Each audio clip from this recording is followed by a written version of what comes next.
Hi. Guess the fruit challenge. My fruit is. My fruit is this. Okay. Okay. ഞാൻ start ചെയ്യാം. Okay. Shape എന്ത് type ഏത് ഷേപ്പാണ് ഫ്രൂട്ടിന്റെ? അത് നീ എന്നോട് ചോദിക്കണം ഇന്ന ഷേപ്പ് ആണോ അങ്ങനെയാണോ. അപ്പൊ ഞാൻ റൗണ്ട് ഷേപ്പ് ആണോ? റൗണ്ട് ഷേപ്പ് ആണോ? പക്ക റൗണ്ട് അല്ല.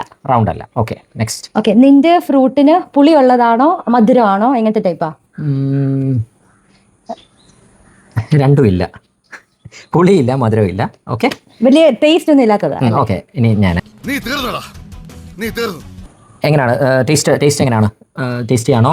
മധുരം ഉണ്ടോ? നല്ല മധുരം ഉണ്ടോ? ഇതിനും രണ്ടും ഇല്ല. ഓക്കെ, എവിടെയോ എന്തോ ഒരു തകരാറ്. ഒരു ചാൻസ് എനിക്ക് എടുക്കാം. ഒരു ചാൻസ് എടുക്കാൻ പറ്റില്ല. ഇനി ഞാൻ ചോദിക്കാം, നിന്റെ ഫ്രൂട്ടിന്റെ മറ്റേ പുറത്ത് അല്ലെങ്കിൽ അതിന്റെ ഒരു സ്കിൻ എന്ന് പറയുന്നത് പ്ലെയിൻ സ്കിൻ ആണോ അതോ ഇങ്ങനെ എന്തെങ്കിലും ഉണ്ട്? പ്ലെയിൻ അല്ല. ഡ്രാഗൺ ഫ്രൂട്ട് ആണോ? നീയും ഡ്രാഗൺ ഫ്രൂട്ട് അല്ലേ പുറത്തെ? ഇത്രയും പെട്ടെന്ന് ഫ്രൂട്ട് എടാ, ഞാൻ വിചാരിച്ചു ഇത്ര പെട്ടെന്ന് പറയാം.